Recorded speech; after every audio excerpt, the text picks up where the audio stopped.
ക്ഷേമ ഐശ്വര്യങ്ങളിലും ശ്രദ്ധിച്ച് അങ്ങനെ മുന്നോട്ട് പോയി. എല്ലാ കുറ്റങ്ങളും കുറവുകളും പറഞ്ഞ് കാലങ്ങളായി കോൺഗ്രസിനുള്ള ഈ കുത്തക ഒന്ന് അവസാനിപ്പിക്കണമെന്ന് പറഞ്ഞ് ഏത് ചെകുത്താനുമായും കൂട്ടുകൂടിയിട്ട് കോൺഗ്രസിന്റെ കുത്തക അവസാനിപ്പിക്കാൻ ശ്രമിച്ച അതിന്റെ ദുരന്തമാണ് ഇന്ന് നരേന്ദ്രമോദിയുടെ വരവിൽ കലാശിച്ചു നിൽക്കുന്നത്. നരേന്ദ്രമോദി പറയുന്നത് രാജ്യത്ത് ഭരണഘടന മാറ്റി എഴുതുമെന്നാണ്.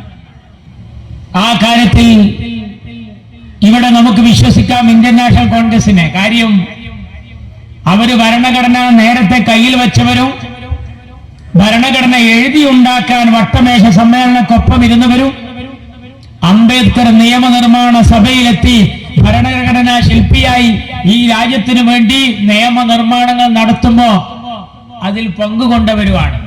അന്ന് പേനയിലുള്ള മഷി ഉപയോഗിച്ച് ഇഷ്ടം പോലെ കോൺഗ്രസിന് നയം എഴുതാമായിരുന്നു. കയ്യിൽ കിട്ടിയ ഭരണഘടനയിൽ അരുതാത്തത് ചേർക്കാതെ പോയവരാണ് കോൺഗ്രസ്. അതൊരു വസ്തുതയാണ്. എന്നാൽ ബിജെപിയെ വിശ്വസിക്കാൻ കൊള്ളില്ല. പിന്നെ വേറൊരു ടീമുണ്ട് ഇവിടെ, ഇടതുപക്ഷം. അവർ ഈ രാജ്യത്ത് രാഷ്ട്ര നിർമ്മാണത്തിലെ പങ്കെന്താണ്? ഇന്ത്യൻ നാഷണൽ കോൺഗ്രസിന്റെ ഭാഗത്ത്, അതുപോലെ ഖിലാഫത്ത് പ്രസ്ഥാനത്തിന്റെ ഭാഗത്ത് നമ്മൾ സ്വാതന്ത്ര്യ സമര സേനാനികളെ കാണുകയാണ്. പക്ഷെ സംഘപരിവാരത്തിൽ അങ്ങനെ സ്വാതന്ത്ര്യ സമര സേനാനികളില്ല. കമ്മ്യൂണിസത്തിലും ഇല്ലെന്ന് പറയാം. എന്താ കാര്യം? ഇന്ത്യൻ നാഷണൽ കോൺഗ്രസ് സൂര്യൻ അസ്തമിക്കാത്ത ബ്രിട്ടീഷ് സാമ്രാജ്യത്തിനെതിരെ സന്ധിയില്ല സമരം പ്രഖ്യാപിക്കാൻ രണാങ്കണത്തിൽ തേര് തെളിച്ചവരും വിരിമാറ് കാണിച്ചവരും ഈ രാജ്യത്ത് ജീവൻ വെടിഞ്ഞവരുമാണ്. എന്നാൽ ബ്രിട്ടീഷ് പട്ടാളത്തെ പേടിച്ച് പൊന്തയിൽ പോയി ഒളിച്ച കാരണത്താൽ പാമ്പ് കടിയേറ്റ് മരിച്ചവരാണ് അപ്പുറത്ത് അധിക ആളുകളും. അവരിൽ നിന്ന് എവിടെയാണ് നമുക്ക് സ്വാതന്ത്ര്യ സമര സേനാനികളെ പ്രതീക്ഷിക്കാൻ കഴിയുക? ആ ഇന്ത്യൻ നാഷണൽ കോൺഗ്രസ് രാജ്യത്തിന്റെ ഭരണഘടനാ നിർമ്മാണ സഭയിലും ഭരണഘടന നിർമ്മിക്കുന്ന ഘട്ടങ്ങളിലും അതിന്റെ ശില്പിയെ അവരോധിക്കുന്നതിലുമൊക്കെ വലിയ പങ്കുവഹിച്ചവരാണ്. അവരൊന്നും തന്നിഷ്ടപ്രകാരം ഒരു ഭരണഘടന ഉണ്ടാക്കിയില്ല എന്നുള്ളതാണ് വസ്തുത. എന്നാൽ ഇവിടുത്തെ കമ്മ്യൂണിസ്റ്റ് പാർട്ടികൾ ഞാൻ നേരത്തെ സൂചിപ്പിച്ചതുപോലെ ഇന്ന് ആ ഫാസിസത്തെ ഒതുക്കാൻ ഇന്ത്യ സഖ്യം രാഹുൽ ഗാന്ധിയുടെ നേതൃത്വത്തിൽ ആവനാഴിയിലെ എല്ലാ അസ്ത്രങ്ങളും എഴുതുകൊണ്ടിരിക്കുകയാണ്. ഈ സഖ്യത്തിൽ എങ്ങനെയാണ് CPM-ന്റെ റോള്? ഈ സഖ്യത്തിന്റെ ഫോട്ടോയൊക്കെ നമ്മൾ ശ്രദ്ധിക്കുമ്പോൾ കാണുന്നത് അഖിലേഷ് യാദവ്, മമതാ ബാനർജി, രാഹുൽ ഗാന്ധി ഇവരൊക്കെ നിൽക്കുന്ന കൂട്ടത്തിൽ CPM-ന്റെ നേതാക്കൾ വാറ്റുചാരായത്തിലെ പ്രതി SIയുടെ അടുത്ത് നിൽക്കുന്ന ചിത്രം പോലെയാണ്.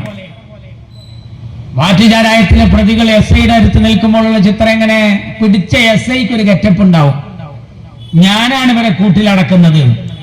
എന്നാ കുടുങ്ങിയവന്റെ ഗതി എന്താ? പോലീസിനെ പേടിച്ച് ഫോട്ടോക്ക് നിന്നു കൊടുക്കുമ്പോഴൊന്നും മോന്തോട്ട് കാണാനും പാടില്ല എന്നുള്ളൊരു നൃത്തമാണ്. ആ നൃത്തമാണ് സീതാറാം യെച്ചൂരിയും പ്രകാശ് കാരാട്ടും D രാജയും ഒക്കെ ഈ സംവിധാനത്തിന്റെ കൂടെ ഫോട്ടോക്ക് പോസ്റ്റ് ചെയ്യുമ്പോൾ വരെ നമുക്ക് ബോധ്യമാകുന്നത്. അവരെങ്ങനെ ഇന്ത്യ സഖ്യത്തിൽ ഇഖ്ലാസോട് കൂടി ചേരുന്നു തോന്നുന്നുണ്ടോ? ഇന്ത്യയിൽ തന്നെ ചേരാൻ മടിച്ചവരാ. അങ്ങനെ പറഞ്ഞാൽ ഇന്ത്യ രാജ്യത്തിന് സ്വാതന്ത്ര്യം ലഭിച്ചപ്പോ ആഗസ്റ്റ് 15-ന് ആപത്ത് 15 എന്ന് പറഞ്ഞവരാ കമ്മ്യൂണിസ്റ്റുകൾ.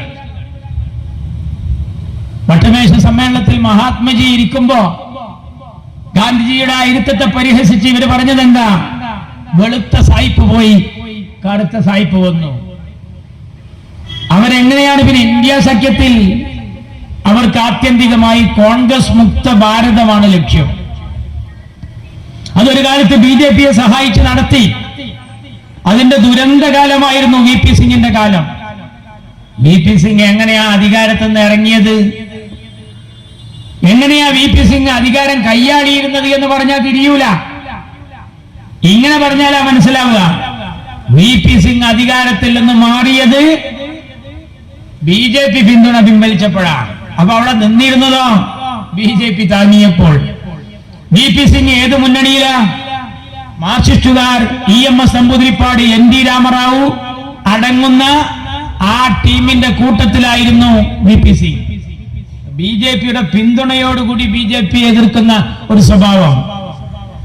പിന്നെ ഒരു കാലത്ത് കോൺഗ്രസിന്റെ ഒപ്പം നിൽക്കുക, BJP എതിർക്കുക, പിന്നെ BJPയുടെ കൂടെ നിൽക്കുക, കോൺഗ്രസിനെ എതിർക്കുക. ലോഡിംഗ് ആൻഡ് അൺലോഡിംഗ്, തൊഴിലാളി വർഗത്തിന്റെ രാഷ്ട്രീയം സൂപ്പറായി. അതൊക്കെ എങ്ങനെ കഴിഞ്ഞു പോരുകയാണ്. ഇപ്പോഴും ഇവർക്ക് ഫാസിസം വന്നു എന്ന് ബോധ്യമാകുന്നില്ല. ഈ പൊട്ടന്മാര് ചെയ്യുന്ന പണി കണ്ടോ നിങ്ങൾ?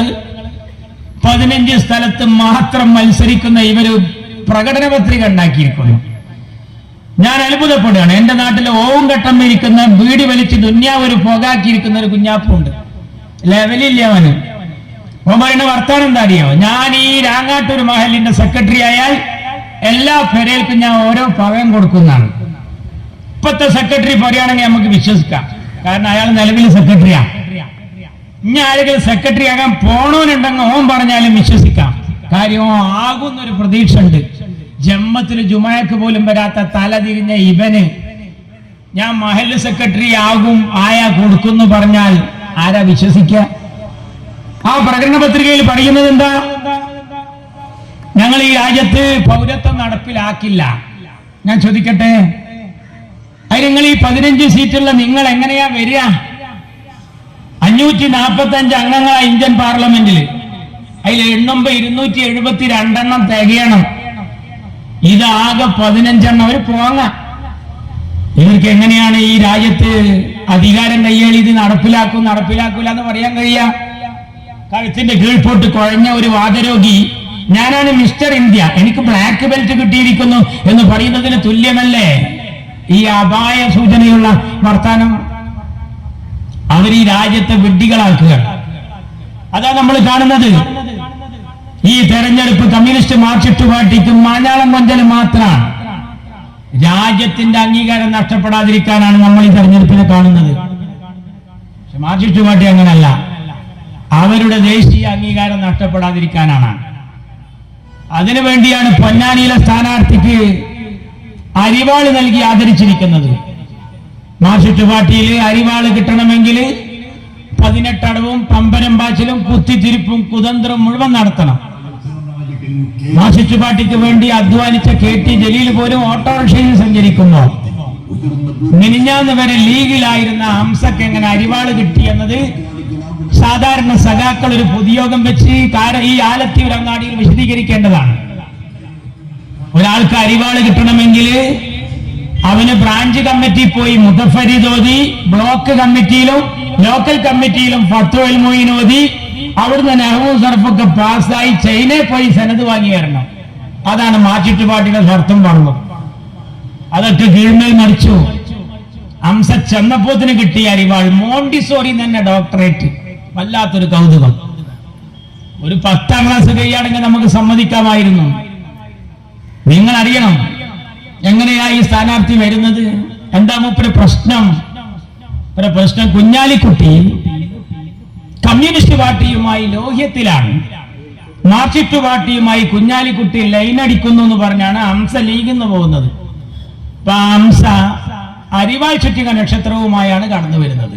അതിന്റെ നാട്ടിലൊരു ഹംസ ഉസ്താദ് ഉണ്ടായിരുന്നു പണ്ട്, വലിയ 1ാം ക്ലാസ്സിൽ. വലിയ 1ൽ പഠിപ്പിക്കണ ഹംസ ഉസ്താദ് കുട്ടികളോട് പറയും, നിങ്ങൾ സിനിമക്ക് പോകരുത്, TV കാണരുത്. അപ്പോഴാണ് ആ നാട്ടിലെ ആ ക്ലാസ്സിലുള്ള കുട്ടികൾ പറഞ്ഞു, നിങ്ങളെ ചെക്കൻ TV ആണ് നിങ്ങൾക്ക് നിർത്താൻ പറ്റിയിട്ടില്ല, നിങ്ങളെ ചെക്കൻ സിനിമക്ക് പോകണത് നിങ്ങൾക്ക് നിർത്താൻ പറ്റില്ല, നിങ്ങളാണോ ഞങ്ങളെ നാട്ടുകാരെ പഠിപ്പിക്കണത്? ആ ചെക്കൻ അങ്ങനെ ഉണ്ടോ? അങ്ങനെ തോന്നിയപ്പോ മൂപ്പര് എന്ത് ചെയ്തു? ചെക്കൻ പോണുണ്ടോ കാണുന്നുണ്ടോ നോക്കാൻ വേണ്ടി പുറത്തിറങ്ങിയതാ. ഈ ഹംസ ഇറങ്ങിയ മാതിരി. ചെക്കനെ പേരെ കാണാനില്ല. ആരോ പറഞ്ഞു ടാക്കീസിന്റെ അവിടെ ഉണ്ടാവുന്നു. അങ്ങനെ ടാക്കീസിന്റെ പരിസരത്തൊക്കെ തെരഞ്ഞപ്പോ കാണാനില്ല. ഇപ്പൊ തിയേറ്ററിൽ ആളോട് ചോദിച്ചു, ഒരു കറുത്തിട്ട് തടിച്ചൊരു ചെക്കൻ അവിടെ കണ്ടിരുന്നു, എന്റെ മോനാണ്, ഈ വൈക്ക് വന്നോന്ന്. എനിക്കത് നോക്കലല്ല പണി, ഞാൻ ടോക്കൺ കൊടുക്കാൻ നിൽക്കാം, ഞാൻ ടിക്കറ്റ് കൊടുക്കാതിരിക്കാന്നാണ്. അല്ല, ഓനെ കിട്ടാപ്പ എന്താ വഴി, ഉള്ളിലുണ്ടെങ്കിൽ നോക്കാൻ പറ്റുമോ? ടിക്കറ്റ് എടുക്കാതെ പറ്റൂല. ഹംസോസ്താദിന് ഒരു ടോക്കൺ കൊടുത്തു, ടിക്കറ്റ്. നേരാണ്ട് ചെന്നതാണ്. ചെന്നപ്പോ അവളുടെ രാവുകളാണ് എഴുതി കാണിക്കുന്നത്. ആ ഇരുന്നതേ ഓർമ്മയുള്ളൂ. മുന്നിലെ സെഫിലവിടെ പോയിരുന്നു. പിന്നെ ചെക്കനി ഓർമ്മയില്ല, ഒന്നുമില്ല. ഫുള്ള് കണ്ടിട്ട് എല്ലാം കഴിഞ്ഞ് സെക്കൻഡ് ഷോ ഒക്കെ കഴിഞ്ഞ് ഹംസോസ്താദിന്റെ സൈക്കിൾ പുറത്തിരിക്കുന്നുണ്ട്. ഹംസോസ്താദാണെങ്കിലോ പെരയ്ക്ക് എത്തുന്നില്ല. പെരക്കാര് ബേജാറായി, മൂപ്പര് തെരഞ്ഞെടുക്കാൻ തുടങ്ങി. പിന്നെ അങ്ങനെ ചെക്കനും ഉമ്മയും കൂടി തെരഞ്ഞ് മൂപ്പര സൈക്കിളിന്റെ അടുത്ത് എത്തി.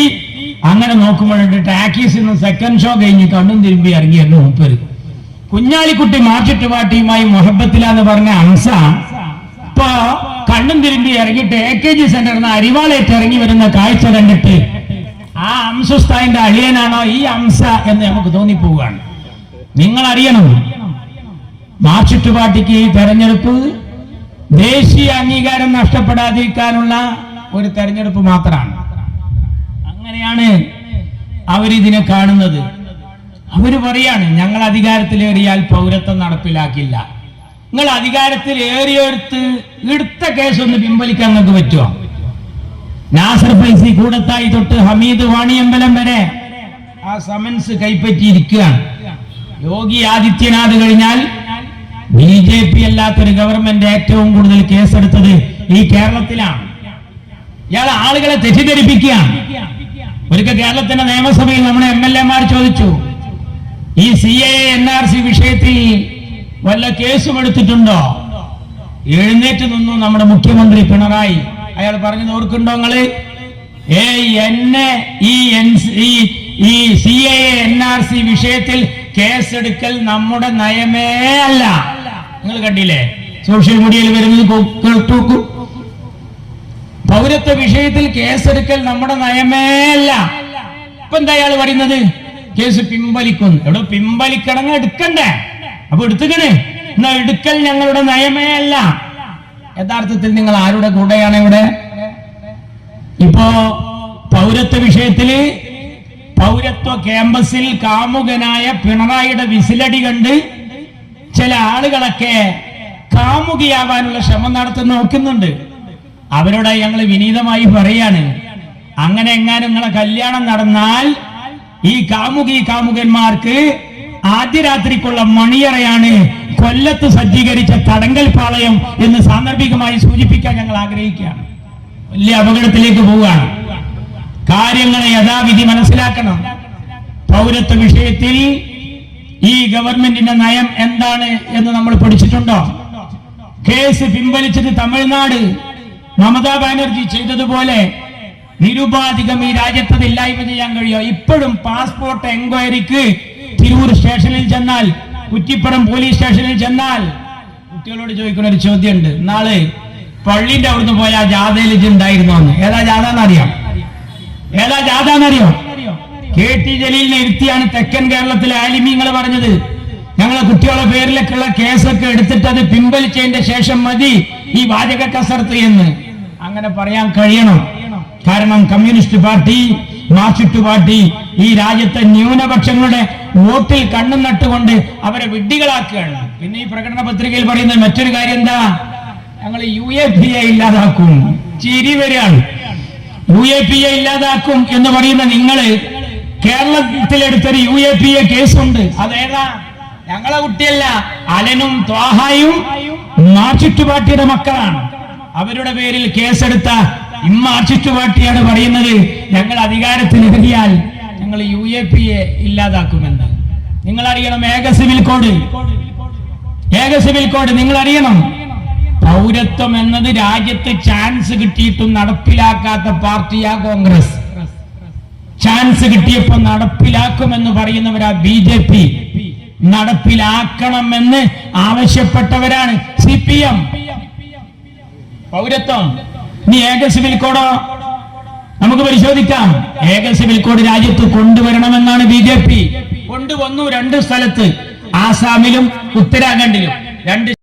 രണ്ട് സ്റ്റേറ്റിൽ അവർ നടപ്പിലാക്കുകയും ചെയ്തു.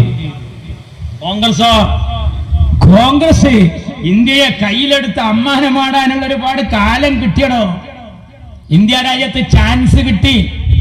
മൃഗീയ ഭൂരിപക്ഷത്തിൽ ഒരു പ്രമാണിയെയും കൂസാതെ ഒറ്റക്ക് തീരുമാനിക്കാമായിരുന്നു കോൺഗ്രസിന്. കോൺഗ്രസ് ഏക സിവിൽ കോഡ് തൊട്ടില്ല. ഈ നാട് അങ്ങനെയുള്ള നാടാണ്. ഓരോരുത്തർക്കും ഓരോരുത്തരുടെ വിശ്വാസവും ആചാരവും മതവും ചിട്ടകളൊക്കെ പ്രധാനമാണ്. ഞാൻ ആലത്തൂരങ്ങാടിയിൽ ഒരു വാളുമായി നടന്നാൽ തിരൂർ പോലീസ് സ്റ്റേഷനിലേക്ക് വിളിച്ചാൽ SIക്ക് എന്നെ അറസ്റ്റ് ചെയ്യാം. പക്ഷെ ഒരു സിഖുകാരനെ തൊടാൻ കഴിയില്ല. കാരണം കൃപാണം, വാൾ ഉയർത്തിപ്പിടിച്ച് നടക്കൽ അയാളുടെ മതപരമായ ഒരു ഷിആറാണ്, അടയാളാണ്. തൊടാൻ പാടില്ല. വെള്ളിയാഴ്ച പള്ളിയിൽ വാളെടുക്കുന്നുണ്ട്. ഏതാ വാള്? മരം കൊണ്ടുള്ള വാളിൽ പെയിന്റ് അടിച്ചത്, അല്ലെങ്കിൽ ഒരു കമ്പി, അല്ലെങ്കിൽ ഒരു മരക്കഷ്ണം. മആശിറൽ മുസ്ലിമീൻ റഹ്മക്കുമുല്ലാഹ്, അവിടെ മുഅദ്ദിൻ മുക്രി എടുക്കുന്ന വാള് കണ്ടിട്ട് ഒരാള് ഹൗലുങ്കരൊക്കെ പോയിട്ട് വിളിക്കുകയാണ് തിരൂർ ഡിവൈഎസ്പിക്ക്. ഇവിടെ ആലത്തൂർ പള്ളിയിൽ വാളെടുക്കണം. എസ് ഐ വരൂല. ആ വാൾ എന്താണെന്ന് എസ് ഐക്ക് അറിയാം. മതപരമായ ആചാരമാണ്. യഹോവ സാക്ഷികളുടെ കാര്യം അറിയോ നിങ്ങൾക്ക്? ഇന്ത്യ രാജ്യത്ത് ഭരണഘടന ഉണ്ടാക്കി തീരുമാനങ്ങൾ എഴുതി ആ ഭരണഘടന അംഗീകരിക്കുന്ന സമയത്ത് യഹോവ സാക്ഷികൾ ഈ രാജ്യത്തോട് കേണപേക്ഷിച്ച ഒരു കാര്യമുണ്ട്. അതെന്താണെന്നറിയോ? ജനഗണമന അധിനായക ജയഹേ എന്ന ദേശീയ ഗാനം ചൊല്ലുമ്പോൾ എല്ലാവരും എഴുന്നേറ്റിക്കണം. അത് ഗ്രാമസഭയിലായാലും ലോക്സഭയിലായാലും രാജ്യസഭയിലായാലും നിയമസഭയിലായാലും, അത് PTA മീറ്റിങ്ങിന് ചെന്നാലും സ്കൂളിൽ 10:00 ഒരു ബെല്ലടിച്ചാലും നമ്മളത് ചൊല്ലും, നമ്മൾ എഴുന്നേറ്റ് നിൽക്കും. പക്ഷേ യഹോവ സാക്ഷികൾ പറഞ്ഞു അതിലെ ചില വരികള് ഞങ്ങളെ വിശ്വാസത്തിനെതിരാണ്, അതുകൊണ്ട് ഞങ്ങൾ എഴുന്നേറ്റ് നിൽക്കൂല, അത് ചൊല്ലുമ്പോ ഒന്ന് വിട്ടു നിൽക്കും. ഇന്ത്യ പറഞ്ഞു നിങ്ങൾ അങ്ങനെ നിന്നാ മതി. അതാണ് ഇന്ത്യ. കാരണം ഇതിലെ ചില വരികള് അവര് മുർത്തദ്ദായി പോകുന്ന എന്തൊക്കെ ഉണ്ടത്രയില്, അവരുടെ വിശ്വാസത്തിനെതിരായ ചില വരികളുണ്ട്. ഇന്ത്യ ചോദിച്ചില്ല, അധികം കുത്തിച്ചകഞ്ഞ് ചോദിച്ചില്ല, പോസ്റ്റ്മോർട്ടം നടത്തിയില്ല. യഹോവ സാക്ഷികൾക്ക് അങ്ങനെ നിൽക്കാൻ അധികാരം കൊടുത്ത നാടാ ഇന്ത്യ. മാത്രല്ല അവര് രണ്ടാമത് അപേക്ഷിച്ചു, ഇനി ദേശീയ ഗാനം ചെല്ലാൻ ഞങ്ങള് വിട്ടുനിൽക്കുന്നു പറഞ്ഞതുപോലെ തന്നെ ഞങ്ങൾ ഓഗസ്റ്റ് 15-നും റിപ്പബ്ലിക്കിനും ദേശീയ പതാക ഉയർത്തുമ്പോ എല്ലാരും സല്യൂട്ട് ചെയ്യുന്നൊരു പണിയുണ്ട്. ഞങ്ങൾ ആ തുണിക്കഷ്ണത്തിന് സല്യൂട്ട് ചെയ്യൂല. യഹോവ സാക്ഷികളുടെ ആവശ്യം ഇന്ത്യ അംഗീകരിച്ചു. അതാണ് ഇന്ത്യ. ചന്ദനപ്പൊട്ട് ധരിച്ച ചന്ദ്രനോട്, നിസ്കാരത്തഴമ്പുള്ള നിസാർ അഹമ്മദിനോട്, കുരിശ് ധരിച്ച കുര്യാക്കോസിനോട് എല്ലാം ഒരു നാടിന്റെ മക്കളായി, ഒരേ ഞെട്ടിയിലെ പൂക്കളായി അവരുടെ ആചാര അനുഷ്ഠാനങ്ങൾ അംഗീകരിച്ച നാടായി ഇന്ത്യ. ആ ഇന്ത്യ അങ്ങനെ പോയിക്കൊണ്ടിരിക്കുകയാണ്. അവിടെയാണ് ഏക സിവിൽ കോഡ് വരുന്നത്. വിവാഹ കാര്യത്തിൽ ഒറ്റ നിയമം. അത് ഹൈന്ദവാചാര പ്രകാരം പൂജാരി, നിറവറ, നിലവിളക്ക്, അവരുടെ ആചാരാനുഷ്ഠാനം, താലിമാല. മുസൽമാന്റെ കല്യാണത്തിന് വലിയ വരൻ, ഈജാബ്, ഖബൂൽ, സവ്വജ്തുക വ അൻകഹ്തുക, നീതിമാന്മാരായ സാക്ഷികൾ. ഇതൊന്നും വേണ്ട. ഒരു പെണ്ണ് വന്നിട്ട് പറയാണ് ഇതാണ് എന്റെ പുതിയാപ്പള, ഇതെന്നെ കല്യാണം എന്ന് പറഞ്ഞാൽ അതെന്നെ കല്യാണം. വലിയില്ല, രക്ഷിതാവില്ല, ഒന്നുമില്ല, മതപരമായ ചുറ്റവട്ടങ്ങളില്ലാത്തൊരു കല്യാണം. ഏത് വിശ്വാസിയാണ് ഉൾക്കൊള്ളുക? ആ ഏക സിവിൽ കോഡ് രാജ്യത്ത് വന്നാൽ വിശ്വാസിയുടെ മാനം കാക്കാൻ വിവാഹ രംഗത്ത് കഴിയില്ല. പിന്നെ മറ്റൊന്നെന്താ? മറ്റൊന്ന് മയ്യത്ത് പരിപാലനാണ്, മയ്യത്ത് സംസ്കാരം. എങ്ങനെയൊക്കെ നമ്മുടെ നാട്ടിൽ നടക്കുന്നത്? ചിലർ ചിതാഭസ്മത്തിന് തീ കൊളുത്തും, ചിലർ കുഴിച്ചു മൂടും, ചിലര് പാലക്കാടൊക്കെ കഴിഞ്ഞാൽ നമ്മൾ കാണുന്ന കാഴ്ചയുണ്ട്. അതെന്താ? നല്ല ഫുൾ കൈ ഷർട്ട്, കൂളിംഗ് ഗ്ലാസ്, കണ്ണടക്ക വെച്ച് ബാൻഡ് മുട്ടി അവരങ്ങനെ കൊണ്ടുപോകും. അത് അവരുടെ ആചാര. മുസൽമാന്റേതോ? കുളിപ്പിക്കും, നിസ്കരിക്കും, കഫൻ ചെയ്യും, നിസ്കരിക്കും, ദഫൻ ചെയ്യും, തൽഖീൻ ചൊല്ലിക്കൊടുക്കും, ഇത്യാദി കാര്യങ്ങൾ ചെയ്യണം. പക്ഷേ വൈദ്യുതി ശ്മശാനത്തിൽ കൊണ്ടുപോയി എല്ലാം ചുട്ടു ചാമ്പലാക്കണം എന്നാണ് നിയമമെങ്കിലോ അതിനാണ് കബീർ ബാക്കവി പറയുന്നത്, ഉംറക്ക് പോണവര് ശ്രദ്ധിച്ചോളി മക്കളെ, തിരിച്ചു വരുമ്പോത്തിന് നാട് കുട്ടിച്ചോറാകാൻ സാധ്യതയുണ്ട്, നിങ്ങൾ ഇത് കഴിഞ്ഞിട്ട് പോകാം എന്ന് പറയുന്നു. ചിലരെ വിചാരം എന്താണെന്ന് ഇത് രാഷ്ട്രീയക്കാരെ മാത്രം ബാധിക്കണ്ട, ഓല് നോക്കിക്കോളുന്നാണ്. വെള്ളിയാഴ്ചയുടെ തെരഞ്ഞെടുപ്പ് സമസ്ത കേരള ജമിയത്തുൽ ഉലമയുടെ അമരക്കാരൻ ജിഫ്രി മുത്തുക്കോയത്തങ്ങളും ആലിക്കുട്ടി മുസ്ലിയാരും ഫത്വ കമ്മിറ്റി ചെയർമാൻ MPയും ഇന്നത്തെ പത്രത്തിൽ പറഞ്ഞിട്ടുണ്ട്, 12 മണിക്ക് 12:30 ബാങ്ക് കൊടുത്താൽ 12:45 നിങ്ങൾ ചില പള്ളിയിൽ ജുമാ തുടങ്ങണം, 1:15 ചില സ്ഥലത്ത് നടത്തണം, 1:45 ചില സ്ഥലങ്ങളിൽ നടത്തണം. ഇത് മഞ്ചേരിയിൽ നേരത്തെ പ്രഖ്യാപിച്ചു. ഞാൻ കടവത്തൂരിൽ പോയപ്പോ പെരിങ്ങത്തൂരിലെ മെഹ്റാബിൽ നിന്ന് ഉസ്താദ് പറഞ്ഞു, എന്താ കാര്യം? ഈ പെട്ടിയും ഇവിടെ വെച്ച് ജുമായക്ക് പോയി പിന്നെ തിരിച്ചു വരുമ്പോഴത്തേന് നാളെ മുതൽ ജുമായ ഉണ്ടാകുമെന്ന് സംശയമാണ്. അങ്ങനത്തെ ഗവൺമെന്റാ വരുന്നത്. അതുകൊണ്ടാണ് ആലിമീങ്ങൾ പറഞ്ഞത് ജനാധിപത്യത്തിന് കാവൽ നിൽക്കണം. വിലയേറിയ വോട്ടിന് ആലത്തൂർ അങ്ങാടിയിലൂടെ ജീപ്പിൽ അനൗൺസ് ചെയ്ത് പോകുമ്പോ ആരും ശ്രദ്ധിക്കൂല. 1 പവൻ സ്വർണത്തിന് എത്രയെന്നറിയാം? 54,000 മുസ്തഫാജി പോയ 54,000. അതിനേക്കായൊക്കെ വിലയാണ്, അതിനേക്കായൊക്കെ വിലയാണ് നമ്മുടെ വോട്ടിന്. പൊന്നു ആൾക്കാരെ, 1 ഏക്കർ ഭൂമിയോ 1 കോടി ഉറുപ്പ്യ നിങ്ങളോട് ആരോടും നാട് ചോദിക്കുന്നില്ല. ഈ വിരല് മാത്രമാണ്. ഈ മുസീബത്ത് ബലാല് ഇറങ്ങണം, അയാളെ ഇറക്കാൻ കിട്ടിയ ചാൻസാ. അപ്പൊ സുന്നിയും പറഞ്ഞ് തർക്കം കൂടലല്ല, അപ്പൊ സുന്നി മുജാഹിദും പറഞ്ഞ് തർക്കം കൂടലല്ല, മുജാഹിദും ജമാഅത്തും പറഞ്ഞ് തർക്കം കൂടലല്ല. അവരെ അതിരി തിരക്കിയത് വിഷയാക്കണ്ട, അവരെ നാത്തും ഒരു വിഷയാക്കണ്ട, അവരെ വരിസംഖ്യ വരവെക്കാത്ത വിഷയാക്കണ്ട. മലയാളം ഖുതുബ മലയാളത്തിലോ അറബിലോ എന്നുള്ള തർക്കം നമുക്കൊക്കെ ഒറ്റ ഭാഷ വരാൻ പോവുകയാണ്. ഇനി ഖുതുബ ഉണ്ടാവില്ല, കൂട്ടക്കരച്ചിലാണ് മെഹ്റാബിൽ ഇരുന്നിട്ട്. ഏതാ വേണ്ടത് തീരുമാനിച്ചോ? അതിനാണ് രാഹുൽ ഗാന്ധി പറയുന്നത് എല്ലാവരും എല്ലാം മറന്നു വരണം, എല്ലാവരും എല്ലാം മറന്നു വരണം. ഇപ്പൊ അണ്ടിയ മാങ്ങ മൂത്തത് നോക്കലല്ല, ഇയാളെ ഇറക്കാൻ കിട്ടിയ ചാൻസാണ്, ഇയാളെ ഇറക്കാൻ കിട്ടിയ ചാൻസാ ഉപയോഗപ്പെടുത്തേണ്ടത്. നമ്മൾ ഈ വോട്ടിന് വേണ്ടി ചില വീട്ടിലേക്ക് ചെന്നപ്പോ ചിലർ നമ്മളോട് പറയാണ്, ഇവിടെ കുഴൽക്കിണറിന്റെ സ്പ്രിങ് പോയിക്കണ്, അതുകൊണ്ട് ഞങ്ങൾ വോട്ടിന് വരൂല. കുഴൽക്കിണറിന്റെ സ്പ്രിങ് അല്ല, അവനാന്റെ കുഴലിൽ കൂടി വെള്ളം ഒഴിക്കാൻ പറ്റാത്ത ഗവൺമെന്റാ വരാൻ പോണത്. അവിടെ നമ്മൾ ചിന്തിക്കേണ്ടതാ, ആ റോഡ് ടാറിട്ടില്ല എന്നുള്ള വിഷയമല്ല, ടാറന്നല്ലാതിരിക്കുന്ന ഒരു ഗവൺമെന്റാ വരുന്നത്. അറിയണം, വോൾട്ടേജ് ഇല്ല കോളനിക്ക് എന്ന് പറയേണ്ട തെരഞ്ഞെടുപ്പല്ല. കാരണം ട്രാൻസ്ഫോമറും ഇലക്ട്രിക് പോസ്റ്റും ഇല്ലാതാകുന്ന ഒരു ഗവൺമെന്റാ വരുന്നത്. കൂരാക്കൂരി ഇരുട്ടത്തേക്ക് വരാൻ പോവുകയാണ്. രാജ്യം അത്യന്തം അപകടത്തിലേക്ക് വരികയാണ്. രാജ്യം അത്യന്തം അപകടത്തിലേക്ക് വരികയാണ്. എല്ലാവരും എല്ലാം മറന്നു ഒന്നിക്കണം. അതിനാണ് നമ്മൾ പ്രിയപ്പെട്ട സമദാനി സാഹിബിനെ നമ്മൾ സ്ഥാനാർത്ഥിയാക്കിയിരിക്കുന്നത്. ഇങ്ങനെ ഒരു സ്ഥാനാർത്ഥിയെ കിട്ടും നമുക്ക്? മജ്ലിസിനോടിലും സ്വലാത്ത് മജ്ലിസിലും പ്രവാചക തിരുമേനിയെ വാഴ്ത്തിപ്പാടുന്ന സുഹൃതങ്ങൾ അടങ്ങിയ ബുർദായും അതുപോലെയുള്ള സംവിധാനങ്ങളും വിവരങ്ങളും അടങ്ങിയ പ്രഭാഷണങ്ങൾ. കറ്റട്ടിയൂർ മഹാശിവക്ഷേത്രത്തിന്റെ മുന്നിൽ പാതിരാവിൽ പ്രസംഗിക്കാൻ കഴിയുന്ന വാഗ്വിലാസം, ക്രിസ്തീയ ചർച്ചകൾക്ക് മുമ്പിൽ എല്ലാ നിലക്കും അവരുടെ പ്രഘോഷണങ്ങളിൽ പങ്കെടുത്തുകൊണ്ട് ബൈബിൾ ഉദ്ധരിച്ച് സംസാരിക്കാൻ കഴിയുന്ന, കർക്കിടക മാസത്തിലെ രാമായണവും റമദാൻ മാസത്തിലെ ഖുർആനും അതുപോലെ തന്നെ ഈ നാട്ടിൽ ഡിസംബർ മാസത്തിലെ ബൈബിളും എല്ലാം ഒത്തിണങ്ങിയതുപോലെ എല്ലാവർക്കും ഇടയിൽ കൊണ്ടുപോയി വെക്കാൻ പറ്റിയൊരു സ്ഥാനാർത്ഥി. അത് രാഹുൽ ഗാന്ധി വന്ന് ഇംഗ്ലീഷിൽ പ്രസംഗിച്ചാലും, കപിൽ സിബൽ വന്ന് ഹിന്ദിയിൽ പ്രസംഗിച്ചാലും, അബുദാബിയിൽ നിന്ന് അറബി വന്ന് കാർത്തല മർക്കസിൽ അറബിയിൽ പ്രസംഗിച്ചാലും എല്ലാം പരിഭാഷപ്പെടുത്താൻ കഴിയാവുന്ന ഒരു കഴിവുറ്റയാള്. സമദാനി എന്റെ MLA ആയിരുന്നു കോട്ടക്കലിൽ. എനിക്കറിയാം, സമദാനി സാഹിബിന്റെ കൂടെ തിരുവനന്തപുരത്ത് നിന്ന് പോയി നോക്കണം. അദ്ദേഹം വന്നാ പിന്നെ ഉദ്യോഗസ്ഥന്മാർക്ക് വേറെ വർത്താനല്ല. അവരുടെ ഏത് ഭാഷയിലാണോ അദ്ദേഹം നിയമം എല്ലാം അറിയാം, ദീനും അറിയാം, ദുന്യാവും അറിയാം, ഉപനിഷത്ത് അറിയാം, ബൈബിൾ അറിയാം, ലീഗുമാണ്, അതോടൊപ്പം അഡ്വക്കറ്റ് ലീഗുമാണ്, ലീഗലുമാണ്. ഇനി എന്താ വേണ്ടത്? ഇങ്ങനെ കാളൻ കേമൻ ഓലൻ അതിലും കേമൻ വയസ്സവും കൂടി ആയപ്പോ ബഹുവിശേഷം എന്നൊരു തിരുമേനി പറഞ്ഞ പോലുള്ള ഒരു മനുഷ്യൻ.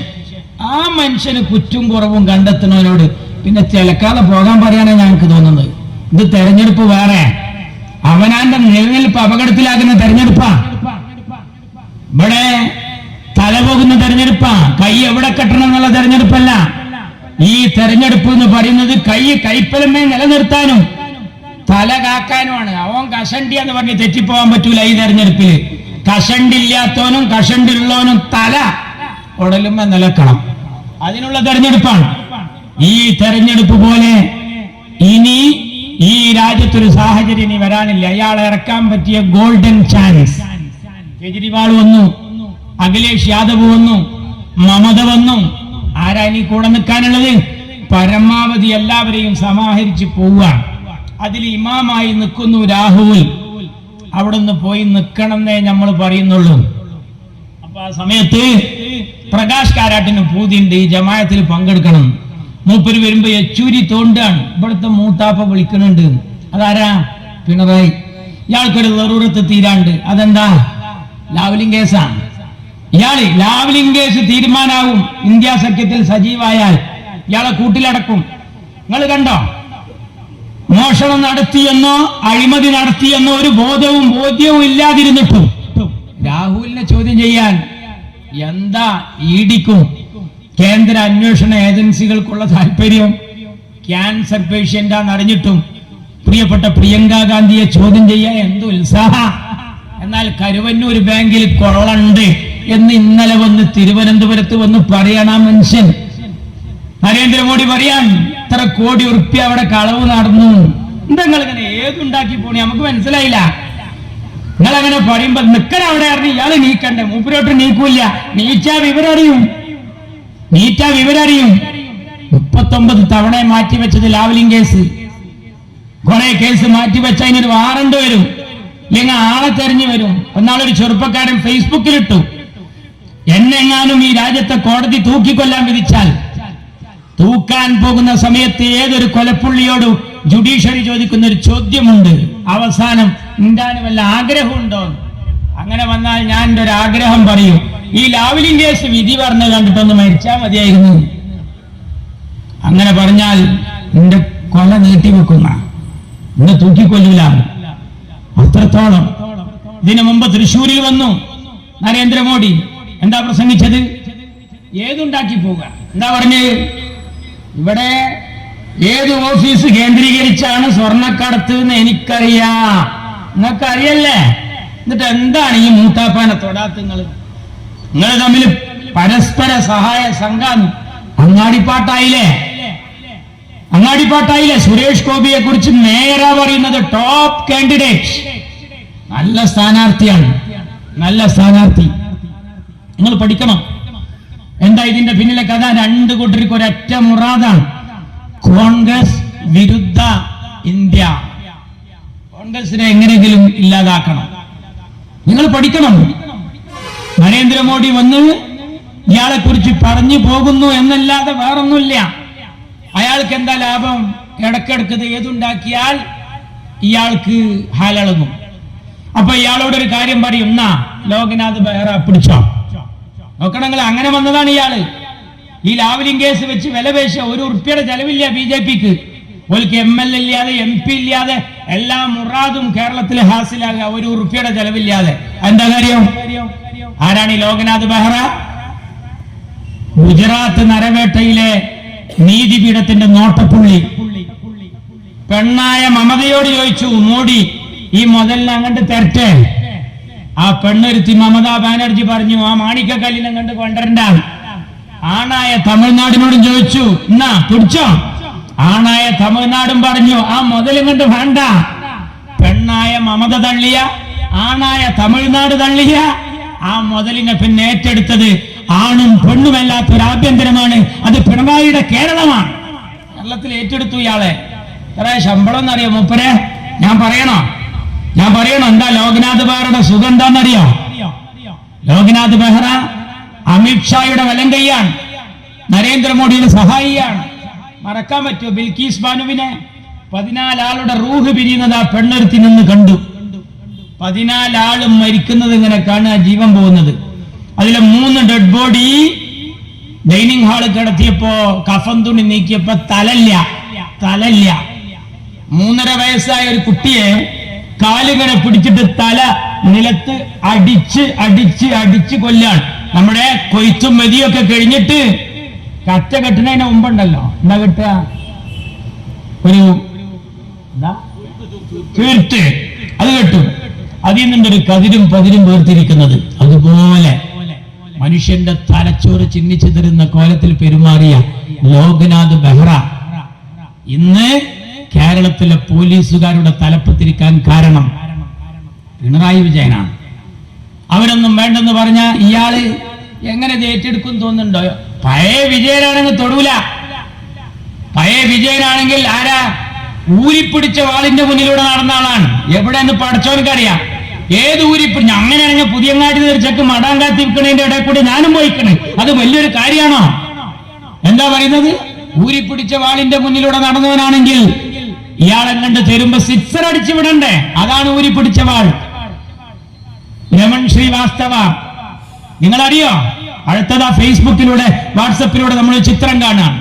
നമ്മളെ വീട്ടുമുറ്റത്തൊക്കെ കള്ളി വരച്ച് ഓട്ടിൻ പൊട്ടിട്ടിട്ട് കക്ക് കളിക്കുന്ന കുട്ടികളുണ്ട്. നമ്മളൊക്കെ സ്കൂൾ പഠിക്കുന്ന കാലത്ത് ഒരു മോള്, ഒരു കൗമാരക്കാരി, ഒരു 9 വയസ്സുകാരി ഇങ്ങനെ കക്ക് കളിക്കുകയാണ്.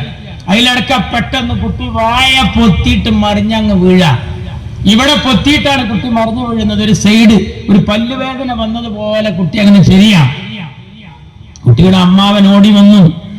കുട്ടിയെടുത്തപ്പോ ആ കൈ വെച്ച അവിടെ ചോര. നോക്കുമ്പോ എന്താ, ഇവിടെ കൊണ്ടത് അങ്ങോട്ട് തുളച്ചു പോയിട്ടുണ്ട്. ആശുപത്രിയിൽ എത്തിച്ചു, ജീവൻ പോയി. പോസ്റ്റ്മോർട്ടം നടത്തിയപ്പോ തെര കിട്ടി. ഏത് തോക്കിൽ നിന്നാന്ന് പിടുത്തം കിട്ടും, ഏത് തോക്കിൽ നിന്നാന്ന് പിടുത്തം കിട്ടും. നിങ്ങൾ അറിയണം, അന്ന് സിന്ധ്യ എന്ന ഉദ്യോഗസ്ഥയോട് അന്നത്തെ IG ആയ രമൺ ശ്രീവാസ്തവ പറയുന്ന ചില വർത്താനങ്ങളുണ്ട്. ഒന്ന് നോക്കണം, ശ്രദ്ധിക്കണം. രാമൻപിള്ളയുടെ രഥയാത്ര പോവാൻ ഹർത്താൽ അവിടെ പ്രഖ്യാപിച്ചിട്ടുണ്ട്. അവിടെ ആൾക്കാർ കൂട്ടം കൂടിയിട്ടുണ്ടോ? ഇവിടെ ഒരു മനുഷ്യനെയും കാണാനില്ല. പിന്നെ ആരെ കാണുന്നത്? ഇവിടെ ഒരു കുട്ടി മുറ്റത്ത് കളിക്കുന്നു എന്നല്ലാതെ വേറൊന്നും കാണുന്നില്ല. എന്താ അയാളുടെ വയർലെസ്സിൽ മറുപടി പറഞ്ഞത്? I want a dead body, a blasted Muslim. ഒരു തെമ്മാടിയായ മുസ്ലിമിന്റെ ജനാസ, ഡെഡ് ബോഡി ഞാൻ ആഗ്രഹിക്കുന്നു. അത് പറഞ്ഞത് അങ്ങാടിപ്പാട്ടാ. ഇത് സിദ്ദീഖ് അലി വന്നിട്ട് ഈ ആലത്തിയൂർ അങ്ങാടിയിൽ പറയുന്ന ബടായി അല്ല, മലയാള മനോരമ ചാനലിൽ പച്ചക്ക് കഴിഞ്ഞ ദിവസങ്ങളിൽ സുലഭമായ ആളുകൾ കാണുകയാണ്. അങ്ങനെയുള്ളൊരു മനുഷ്യൻ ആ രമൺ ശ്രീവാസ്തവ. ഞങ്ങളെ സമദാനി ഗുരുവായൂരിൽ മത്സരിക്കുമ്പോ ഗുരുവായൂരിൽ നിങ്ങൾ തോൽപ്പിക്കാൻ കാരണം ഈ രമൺ ശ്രീവാസ്തവയെ പറഞ്ഞിട്ടാണ്. സിറാജുന്നീസയുടെ വെടിവെപ്പ് പറഞ്ഞിട്ടാണ്. ഒറ്റപ്പാലത്ത് നിങ്ങളെ തോൽപ്പിച്ചതും ഇതേ വെടിവെപ്പ് പറഞ്ഞിട്ടാണ്. അന്ന് ഗുരുവായൂരിൽ നടന്ന പാട്ട് ഞാനൊന്ന് ഓർക്കുന്നുണ്ട്. ആദ്യത്തെ തെരഞ്ഞെടുപ്പിൽ ഒറ്റപ്പാലത്ത് തോൽപ്പിച്ചു. ഒറ്റപ്പാലത്ത് തോൽപ്പിച്ചപ്പോ ഗുരുവായൂരിൽ ഞാൻ കേട്ട പാട്ട് 1 1 1 ഒറ്റപ്പാലം, 2 2 2 ഗുരുവായൂര്. അതായിരുന്നു പാട്ട്. അന്ന് സമദാനിയെ തോൽപ്പിക്കാൻ തുരുപ്പുശിട്ടായത് രമൺ ശ്രീവാസ്തവ, സിറാജുന്നീസ വെടിവെപ്പ്. എന്റെ കമ്മ്യൂണിസ്റ്റുകാരെ, DYFIക്കാരെ ഞാൻ വെല്ലുവിളിക്കുന്നു. ആ രമൺ ശ്രീവാസ്തവ എന്ന് എവിടെയെന്ന് അറിയാം നിങ്ങൾക്ക്? ആ രമൺ ശ്രീവാസ്തവ കേരളത്തിലെ ആഭ്യന്തരമന്ത്രിയായ പിണറായി വിജയന് പോലീസ് രംഗത്ത് വല്ല ഇൽമിന്റെ കുറവും വന്നാൽ ഉപദേശിച്ച് നന്നാക്കാനുള്ള ഉസ്താദുൽ അസാത്തിദിന്റെ പേരാണ് രമൺ ശ്രീവാസ്തവ. ഇന്ന് ആരാ മൂപ്പര്? ഇന്ന് കേരളത്തിലെ ആഭ്യന്തരമന്ത്രിയുടെ ഉപദേശകൻ. ഈ പിണറായി ഇത് അറിഞ്ഞിട്ടില്ലേ? അയാളെ ഇരുത്തിയിട്ട് ചാനലുകാർ ചോദിച്ചു, അല്ല ഈ രമൺ ശ്രീവാസ്തവ എങ്ങനെ നിങ്ങളെ ഉപദേശകനായത്? പിണറായി കസേരയിൽ നിന്ന് നീറ്റിട്ട് പറഞ്ഞൊരു വർത്താനുണ്ട്, ഉപദേശകര് നല്ലതല്ലേ, ഉപദേശകര് നല്ലതല്ലേ, അവിടെ ഇരിക്കട്ടെ എന്ന്, അവിടെ ഇരിക്കട്ടെ എന്ന്. ഞാൻ ചോദിക്കുന്നു, ആർക്കും പ്രതിഷേധല്ലേ? ആർക്കും പ്രതിഷേധല്ലേ? ഈ ഗവൺമെന്റിൽ നിന്ന് എന്ത് പ്രതീക്ഷിക്കാനാ? അങ്ങനെയുള്ള നിങ്ങൾ ഈ രാജ്യത്ത് ന്യൂനപക്ഷത്തെ കയ്യിലെടുക്കാൻ പറയാം. ഇവര് വന്നാൽ ഏക സിവിൽ കോഡ് നടപ്പിലാക്കുന്ന ഉറപ്പാ. അപ്പൊ കോൺഗ്രസോ ചാൻസ് കിട്ടിയിട്ട് നടപ്പിലാക്കിയില്ല. BJP 2 സ്റ്റേറ്റിൽ കൊണ്ടുവന്നു, ഇനി ഇന്ത്യ രാജ്യത്ത് കൊണ്ടുവരും. ഈ കാര്യത്തിൽ CPM-ന്റെ നിലപാട് എന്താ? നിങ്ങൾ പഠിക്കണം. CPM-ന്റെ നിലപാട് EMS പറഞ്ഞതാണ് ഒരു നിലപാട്. അതെന്താ? നൂറ്റാണ്ടുകൾക്ക് മുമ്പ് ഉണ്ടാക്കിയ ഖുർആനിക നിയമം. മാർക്സിസ്റ്റ് പാർട്ടി മുസ്ലിങ്ങളോട് മുഹബത്തുണ്ടെന്ന് പറഞ്ഞ് മാർക്സിസ്റ്റ് പാർട്ടിക്ക് വോട്ട് ചെയ്യാൻ ആഗ്രഹിച്ച് വാട്സപ്പിലും ഫേസ്ബുക്കിലും ഒക്കെ ഫിത്ന ഫസാദ് പരത്തുന്നവരോടാണ് എന്റെ സംസാരം. നിങ്ങൾ ശ്രദ്ധിക്കണം. ഏതാ മാർക്സിസ്റ്റ് പാർട്ടി? നിങ്ങൾ പറയുന്ന മാർക്സിസ്റ്റ് പാർട്ടി. ആ മാർക്സിസ്റ്റ് പാർട്ടിയുടെ നമ്പൂതിരിപ്പാടാ പറഞ്ഞത്, കാലം മുമ്പെങ്ങോ പടച്ചോൻ ഉണ്ടാക്കിയൊരു നിയമം, കാലാഹരണപ്പെട്ട ഖുർആൻ ശരീഅത്ത് നിയമം, അത് കാലോചിതമായി പരിഷ്കരിച്ചിട്ടില്ല. അത് രാജ്യത്ത് പരിഷ്കരിക്കണം എന്ന് പറയുന്നു EMS. രാജ്യത്ത് അത് തിരുത്തി എഴുതണം എന്ന് പറയുന്നു EMS. ഏത് EMS? ഈ അംസയുടെ സ്ഥാനാർത്ഥി പ്രിയപ്പെട്ട അന്നത്തെ CPM-ന്റെ ജനറൽ സെക്രട്ടറി ആയിരുന്ന EMS നമ്പൂതിരിപ്പാട്. തീർന്നോ? ഒറ്റക്കൊരാൾ പറഞ്ഞതല്ല. DYFIയുടെ അഖിലേന്ത്യാ സമ്മേളനം കോഴിക്കോട് നടന്നു. ഓർമ്മയുണ്ടോ നിങ്ങൾക്ക്? കടപ്പുറത്ത്. അന്ന് ആ പഴയ ദേശാഭിമാനി, ഞാൻ കുറെ കാലായി തെരീന കമറോ ഇഫ്തിക്കാരെത്തിയ, ഞാൻ കുറെ കാലായി ആ ദേശാഭിമാനി തെരീന. എന്റെ പെണ്ണുങ്ങൾ ഇപ്പൊ ഈ നനച്ചുളിക്ക് അട്ടത്തുനിന്ന് കിട്ടുമെന്ന് എന്താ കുടിച്ചോറിന്, നിങ്ങൾക്ക് വേണമെങ്കിൽ ഞാൻ തരാം. 1-ാം പേജ് ഏക സിവിൽ കോഡ് കൊണ്ടുവരണം DYFI. 1-ാം പേജ് ദേശാഭിമാനി. ഞാനിത് പേപ്പർ കിട്ടിയത് 27 ഷാബാൻ 27 സമയത്താ. നേരത്തെ അറിയാൻ സുബൈക്ക് അതെന്നെ വായിച്ചിട്ടാണ് ഞാൻ ഇറങ്ങിയത്. നിങ്ങൾ വായിക്കണം. എന്തായാലും പറയുന്നത് അറിയാം. രാജ്യത്ത് ഏക സിവിൽ കോഡ് അടിയന്തിരമായി നടപ്പിലാക്കണം. ആരാവശ്യപ്പെടുന്നതെന്ന് അറിയോ? Title DYFI. ആരാണ് ആ പ്രമേയം അവതരിപ്പിക്കുന്നതിന്? പഠിച്ച സഖാക്കളെ, ഡോക്ടർ ഇർഫാൻ ഹബീബ്. ഇർഫാൻ ഹബീബ് ആരാണ്? സഖാവാണ്. ആരാണ് അതിനെ പിന്തുണക്കുന്ന അറിയോ? സഖാവ് ഹനൻ മുല്ല. ഹനൻ മുല്ല ആരാന്നറിയോ?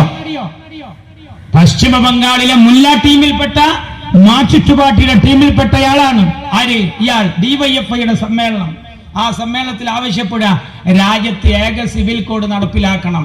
അപ്പൊ മയ്യത്ത് ചുട്ട് ചാമ്പലാക്കലും നിക്കാഹ് ഇല്ലാതാക്കുന്ന ഈ ഗവൺമെന്റിന് ഏക സിവിൽ കോഡ് വന്നാ എന്താ? അതല്ലേ KT ജലീൽ പങ്കെടുക്കുന്ന നിക്കാഹ്. കുഞ്ഞാലിക്കുട്ടിക്കെതിരെ മത്സരിച്ച വളാഞ്ചേരിയിലെ സക്കരിയാന്റെ മോൻ സാനു ഈദുവിനെ കല്യാണം കഴിക്കുന്ന കാവുംപുറ ഓഡിറ്റോറിയത്തിൽ നിക്കാഹില്ല, പൂജയില്ല, സബ്ബജിത്തുക്കായില്ല, അംഗഹത്തുക്കായില്ല. ചുവന്ന മാലെടുത്തിട്ട് മഹറായി കൊടുക്കുന്നു ജലീൽ. അങ്ങനെയുള്ള കല്യാണം പാർട്ടി ഓഫീസുകളിൽ തകൃതിയായി നടക്കുകയാണ്. അങ്ങനെയുള്ള കല്യാണം ഏത് നിയമം വന്നാൽ എന്താ? അവർക്കതൊരു വിഷയമല്ല, പക്ഷെ വിശ്വാസിക്കതൊരു വിഷയമാണ്.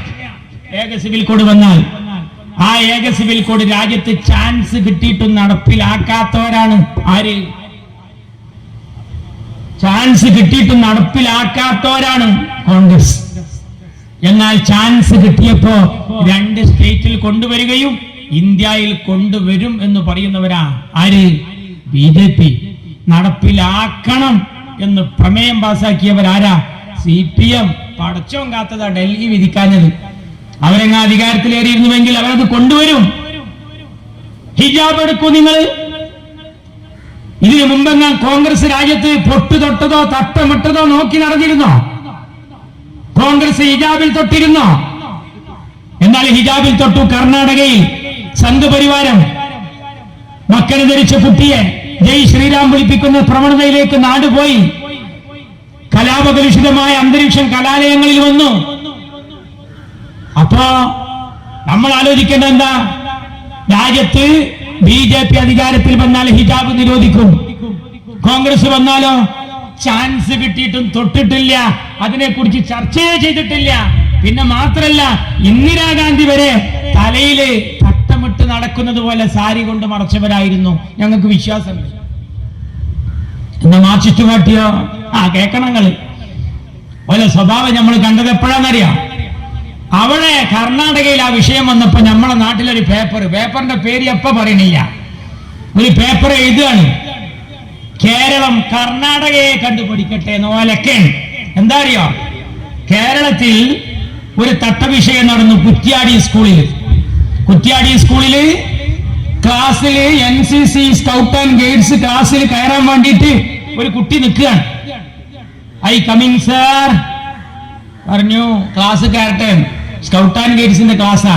മാഷ് പറഞ്ഞേ ഈ കോലത്തിൽ പറ്റൂല, ഇത്രയും കാലം ഞാൻ ഈ കോലത്തിലാ വന്നത്, ഇനി പറ്റൂല, അത് പറ്റൂല, എനിക്ക് ക്ലാസ് കയറണം. കുട്ടിയെ പുറത്താക്കി. കുട്ടി ബാപ്പാനോട് പോയി പറഞ്ഞു. ബാപ്പ വന്ന് സ്കൂളിലേക്ക്. പ്രശ്നമായി. അടിയന്തര PTA യോഗം വിളിച്ചു. പിറ്റേ ദിവസം PTA യോഗത്തിൽ ആളുകൾ 2 ചേരിയായി. അവസാനം PTA ഒരു തീരുമാനം എടുത്തു. സ്കൂള് കൊള്ളാക്കണ്ട, മാഷ്മാര് 2 കോലാവണ്ട, കുട്ടികളെ 2 തരാവണ്ട, നമുക്ക് കേസ് കൊടുക്കാം. കേസിന് പോയി. ഹൈക്കോടതിയിലെത്തി. കേസ് ചർച്ചക്കെടുത്തപ്പോ ബാപ്പ ഹാജരായി, മോള് ഹാജരായി, സർക്കാർ വക്കീലും ഹാജരായി. പഠിക്കണം നാട്ടുകാര്. ഹിജാബ് വിഷയത്തിൽ ഇക്കാര്യത്തിൽ എന്താണ് നമ്മളെ ഗവൺമെന്റിന്റെ തീരുമാനം എന്ന് കോടതി ചോദിക്കേണ്ട ദിവസം പിണറായി വിജയന്റെ ആഭ്യന്തര വകുപ്പ് കൊടുത്ത അഫിഡവിറ്റ് അവിടെ സമർപ്പിച്ചു. എന്താണ് അഫിഡവിറ്റ്? സത്യവാങ്മൂലം എന്താണെന്നറിയോ? മാർക്സിസ്റ്റ് പാർട്ടിക്ക് വോട്ട് ചെയ്താൽ ദീനിനെ കാക്കാൻ ആർക്കെങ്കിലും തോന്നുന്നുണ്ടെങ്കിൽ മനസ്സിലാക്കിക്കോ. എന്താ പറയുന്നത് അറിയോ? അതിൽ പ്രമേയത്തിൽ എന്താണെന്നറിയോ? അഫിഡവിറ്റ്, സത്യവാങ്മൂലം ഏതൊരു പൊതു ചടങ്ങുകൾക്കും പ്രത്യേകമായ മതത്തിന്റെ വേഷം വേണ്ടെന്നാണ്. നിങ്ങൾ സംശയം ഉണ്ടെങ്കിൽ ചോദിക്കും, വിവരാവകാശം ചോദിക്ക്. ഹൈക്കോടതിയിൽ ഈ കേസ് വന്നപ്പോ ഗവൺമെന്റ് കൊടുത്ത അഫിഡവിറ്റ് എന്താ? അഫിഡവിറ്റ് മതപരമായ വേഷത്തിന് എതിരാണ്. മാത്രല്ല, ഒരു സഖാവ് അനിൽകുമാർ ഉള്ളപ്പോ അടുത്ത് പറഞ്ഞത് എന്താ? ഞങ്ങൾ കുറെ കാലമായി മലപ്പുറത്ത് പ്രവർത്തിക്കാൻ തുടങ്ങിയിട്ട്, മലപ്പുറത്ത് ഞങ്ങൾ പ്രവർത്തിച്ചിട്ട് ഞങ്ങൾ നേടിയ ഏറ്റവും വലിയ നേട്ടം പഠിച്ചോ? മാർക്സിസ്റ്റ് പാർട്ടിക്ക് വോട്ട് ചെയ്യാൻ വേണ്ടി ചുളിവിൽ വാട്സപ്പിൽ ചെലവഴിക്കുന്ന എല്ലാരും കേൾക്കേണ്ട വർത്താനാണ്. മലപ്പുറത്ത് ഞങ്ങൾ ചെയ്ത ഏറ്റവും വലിയ നേട്ടം മുസ്ലിം പെൺകുട്ടിയുടെ തട്ടം മാറ്റാൻ കഴിഞ്ഞു എന്നതാണ്. നാട്ടുകാർ മനസ്സിലാക്കണം. ഈ മാർക്സിസ്റ്റ് അംസക്കാണോ വോട്ട് ചെയ്യുന്നത്? അംസ മത്സരിക്കുന്നത് ഓട്ടോറിക്ഷയിലല്ല, വിമാനത്തിലല്ല, കപ്പും സോസറിലല്ല, അരിവാളിലാണ്. മാർക്സിസ്റ്റ് പാർട്ടി അയാൾ അംഗീകരിച്ചിട്ടുണ്ട്. മാർക്സിസ്റ്റ് പാർട്ടി പറയുന്നത് അയാൾ കേൾക്കൂ. പാർലമെന്റിലായാലും നിയമസഭയിലായാലും അവരുടെ പ്രതിനിധിയാണ് അംസ. എന്നിട്ട് ഈ ഹിജാബ് വിഷയത്തിലൊക്കെ ഈ നാട്ടിലെ ജനങ്ങളെ ബോധവൽക്കരിക്കുന്ന സമദാനിപ്പുറത്ത് മത്സരിക്കുമ്പോ അതിനെ എതിർത്ത മാർക്സിസ്റ്റ് പാർട്ടിയുടെ സ്ഥാനാർത്ഥി അരിവാൾ ചുറ്റിക നക്ഷത്രത്തിൽ അപ്പുറത്ത് മത്സരിക്കുക.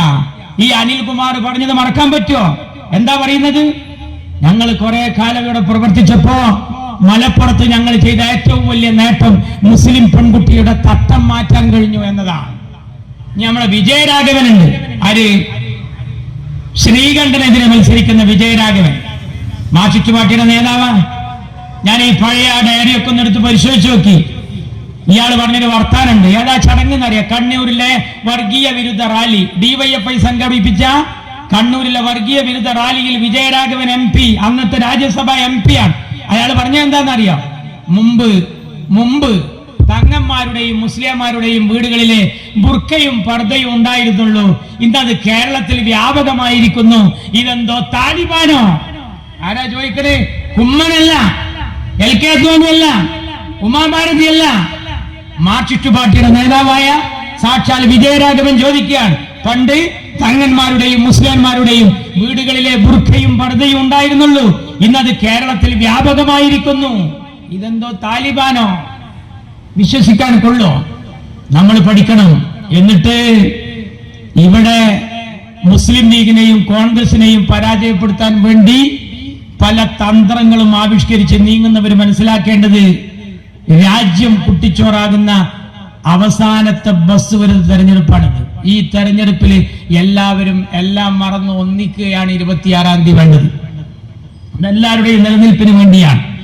JCB കൊടുന്ന് മദ്രസ പൊളിക്കുന്ന BJP, ആരാധനാലയങ്ങൾ 3000 പൊളിക്കുമെന്ന് പറയുന്ന BJP, ഒരു പള്ളി പൊളിച്ച BJP, ഇനി 3000 പള്ളിയുടെ ലിസ്റ്റുമായി നടക്കുന്ന BJP.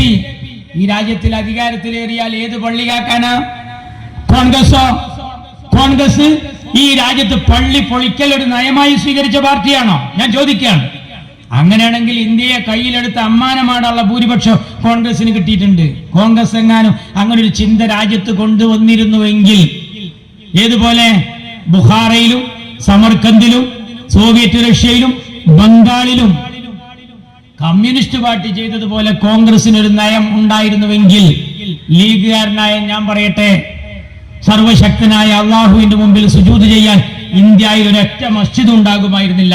കോൺഗ്രസ് പള്ളിക്കെതിരെ ഒരു നയം രൂപീകരിച്ചിരുന്നുവെങ്കിൽ. പകരം കോൺഗ്രസ് ചെയ്തതെന്താ? ഒരു പള്ളി പൊളിഞ്ഞു. ആ പൊളിഞ്ഞത് കോൺഗ്രസ് വലുതായത് കൊണ്ടല്ല, BJP വലുതായത് കൊണ്ടാ. ഏത് ചെകുത്താനുമായും കൂട്ടുകൂടിയിട്ട് കോൺഗ്രസിനെ ഒരു പാഠം പഠിപ്പിച്ചപ്പോൾ ഉണ്ടായ ദുരന്താണത്. BJP വലുതായത് കൊണ്ടാ. കോൺഗ്രസ് എന്താ ചെയ്തത്? ആ ഒരു പള്ളി പൊളിച്ചപ്പോ ബാക്കിയുള്ളത് പൊളിക്കാനുള്ള അവസരം ചെയ്യല്ല. ആലത്തൂക്കാരും രാങ്ങാട്ടുകാരും വോട്ട് ചെയ്ത് പറഞ്ഞയച്ച ഒരു മഹാമനീഷി ഉണ്ടായിരുന്നു നമ്മുടെ കൂട്ടത്തിൽ, ഗുലാം മഹ്മൂദ് ബനാത്വാല. ഇന്ത്യയുടെ പാർലമെന്റിൽ ഒരു ബില്ല് കൊണ്ടുവന്നു. 947 ഓഗസ്റ്റ് 15 കട്ട് ഓഫ് ഡേറ്റ് ആയി അംഗീകരിച്ച് രാജ്യത്തിലെ ആരാധനാലയങ്ങളുടെ നിജസ്ഥിതി തീരുമാനിക്കണം. അന്ന് ആരൊക്കെ കയ്യിൽ പള്ളിയുണ്ടോ പള്ളി, ചർച്ചുണ്ടോ ചർച്ച്, ക്ഷേത്രമുണ്ടോ ക്ഷേത്രം, ബുദ്ധവിഹാരങ്ങളുണ്ടോ ബുദ്ധവിഹാരം, അതുപോലെ ഏതൊക്കെ സ്ഥാപനങ്ങളുണ്ടോ അതൊക്കെ അപ്പടി നിലനിർത്തണം, ആധാരം ഉണ്ടാക്കുക. ബനാത്വാല ആ ബില്ല് കൊണ്ടുവന്നപ്പോ ലീഗേരായ ഞാനും ചിന്തിക്കണം. ഈ കൂട്ടത്തിലിരിക്കുന്ന മുസ്ലിം ലീഗേരോടാ ഞാൻ പറയുന്നത്. ഒരു ബനാത്വാലയും സേട്ടും ഒറ്റക്ക് പടപൊരുതിയ വിജയിക്കുന്നതാണോ പാർലമെന്റിലെ ബില്ല്? രാജീവ് ഗാന്ധി അത് ഏറ്റെടുക്കുക, ഇന്ത്യൻ നാഷണൽ കോൺഗ്രസ് അത് ഏറ്റെടുക്കുക. ആ ബില്ല് രാജ്യത്തിന്റെ നിയമമാക്കിയ കാരണം ഗ്യാൻ വാബി പള്ളിയും മധുര പള്ളിയും ഈദ്ഗാഹ് മസ്ജിദും ചർച്ചക്ക് വന്നു. ഇപ്പൊ പാർലമെന്റിൽ എന്താ സുപ്രീം കോടതി പറഞ്ഞത്? ചിലക്കാതെ പോകാൻ പറഞ്ഞ പോലെ സുപ്രീം കോടതി പറഞ്ഞത് ആ വർത്താനം പറഞ്ഞ് ഈ പടി കണ്ട് കയറരുത്. എന്താ കാരണം? ഈ ബില്ലുണ്ടായതുകൊണ്ടാണ്. ആ നിയമത ഭേദഗതി ചെയ്യാൻ മോഡി വരുന്നുണ്ട്. മോഡി വരികയാണ് ആ നിയമം ഭേദഗതി ചെയ്യാൻ. എന്താ വേണ്ടത്? ആരെ കൂടെ നിൽക്കണം? വിശ്വാസി.